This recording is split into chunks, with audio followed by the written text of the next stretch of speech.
Les querelles entre figures de l'opposition prennent le dessus sur la lutte pour la souveraineté. Les révélations, les suspicions, les rancunes s'accumulent. Et pendant ce temps, le pouvoir d'Alassane Ouattara, soutenu par Paris, avance. Jusqu'à quand l'opposition laissera-t-elle la division tuer le rêve de liberté? Nous avons mal à notre Côte d'Ivoire. Mal à ce pays qui, depuis des décennies, cherche la voie de sa dignité, mais qui se perd sans cesse dans les chemins de la division. Mal à cette opposition ivoirienne qui, au lieu de parler d'une seule voix face à l'injustice et à la domination, préfère s'entre-déchirer, s'accuser, se soupçonner. Et au milieu de tout cela, les Ivoiriens, le vrai peuple, celui qui a souffert, celui qui attend encore le changement, celui qui garde la foi malgré tout, ne comprend plus rien. Depuis la sortie de Charles Blé Goudé sur les plateaux de la NCI, une nouvelle tempête s'est levée. Des mots, des rumeurs, des accusations. Et tout le monde s'agite. Certains applaudissent, d'autres s'indignent. Mais au fond, que voyons-nous? Un triste spectacle de désunion, de méfiance et de règlement de compte. Et pourtant, nous savons tous que ce n'est pas ainsi qu'on libère un pays. Ce n'est pas ainsi qu'on rend justice à un peuple humilié. Blé Goudé n'a pas parlé dans le vide. Qu'on l'aime ou qu'on le critique, ces mots ont touché quelque chose de vrai. Il y a, au cœur même du camp de la résistance, des forces obscures, des intérêts croisés, des ambitions personnelles qui ont pris le pas sur le bien commun. Et cela, nous le voyons tous, même si peu osent le dire. Oui, il existe des connexions troubles, des amitiés douteuses, des ponts fragiles entre des figures de l'opposition et les cercles du pouvoir. Oui, des contacts existent, parfois par calcul, parfois par stratégie, parfois par pure naïveté. Mais pendant que les uns jouent à ces jeux d'influence, c'est le peuple qui paye le prix. Pendant que certains négocient leur avenir, d'autres pleurent encore leur mort. Pendant que certains cherchent à se repositionner, d'autres croupissent en prison. Pendant que des deals politiques se trament en coulisses, le pays, lui, continue d'être pillé, dominé, vendu. Et dans tout cela, qui gagne?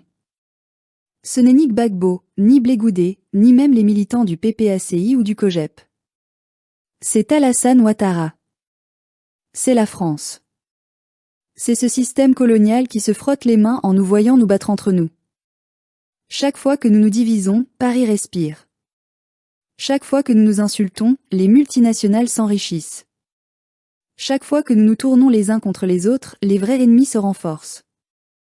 Alors, posons-nous la vraie question. À qui profitent ces querelles?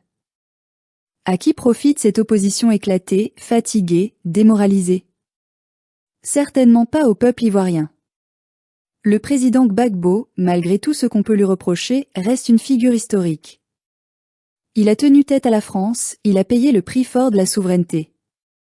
Mais aujourd'hui, le danger ne vient plus seulement de l'extérieur.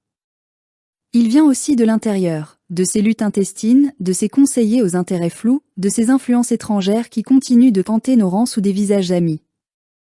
Ce n'est pas un secret que les alliances d'hier, forgées dans les épreuves, se sont brisées. Simone Gbagbo d'un côté, Blé Goudé de l'autre, Aouadon Melo ailleurs.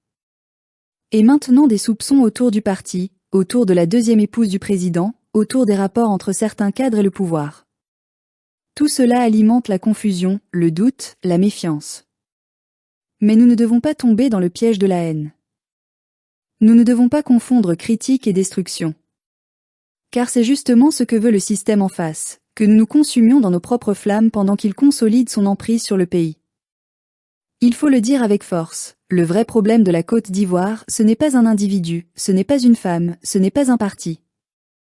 Le vrai problème, c'est ce système néocolonial qui a pris en otage notre nation depuis trop longtemps.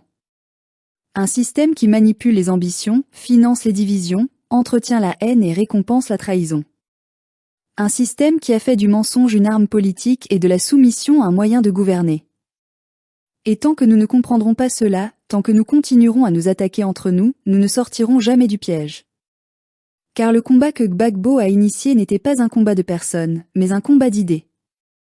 Et ces idées, aujourd'hui, doivent survivre à tous les noms, à toutes les querelles, à toutes les manipulations. Nous avons besoin d'unité, pas de querelles d'ego. Nous avons besoin de clarté, pas de demi-vérité. Nous avons besoin d'un mouvement populaire, pas d'une aristocratie politique qui se dispute des fauteuils pendant que le peuple crie famine. Oui, nous devons oser regarder la vérité en face, la gauche ivoirienne est malade. Malade de son orgueil, malade de ses divisions, malade de son oubli du peuple. Mais cette maladie n'est pas incurable. Il faut simplement retrouver le courage de dire non à ce qui dévie, même quand cela vient de nos propres rangs. Car si nous ne faisons rien, si nous laissons ces fractures s'élargir, si nous continuons à nous battre entre frères pendant que le pays brûle, nous deviendrons complices de ce que nous prétendons combattre. L'histoire nous regarde. Elle jugera notre silence, nos compromis, nos trahisons. Elle jugera notre capacité à mettre nos rancunes de côté pour sauver l'essentiel, la Côte d'Ivoire, la vraie, celle du peuple, celle du travail, celle de la dignité. Alors, nous disons ceci à nos leaders, assez de divisions, assez de suspicions, assez de querelles internes. Que chacun prouve sa loyauté par les actes, non par les slogans. Que chacun se rappelle pourquoi il s'est levé un jour pour dire non à l'injustice. Et que celui qui veut trahir le combat sache qu'il trahira un peuple, pas seulement un homme. Car nous, le peuple, nous veillons. Nous n'avons plus peur. Nous avons déjà tout perdu, sauf notre dignité. Et cette dignité, nous ne la livrerons plus à personne, ni à Paris, ni à Abidjan, ni à ceux qui ont oublié que la politique n'est pas un commerce, mais une mission. La Côte d'Ivoire a besoin d'un nouveau souffle. Un souffle de vérité, de courage, d'unité. Un souffle qui balayera les hypocrisies et les mensonges.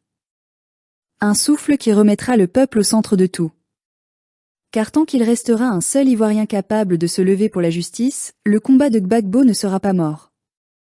Et tant qu'il restera une conscience éveillée pour dénoncer la trahison, la souveraineté ne sera pas un rêve, mais une promesse.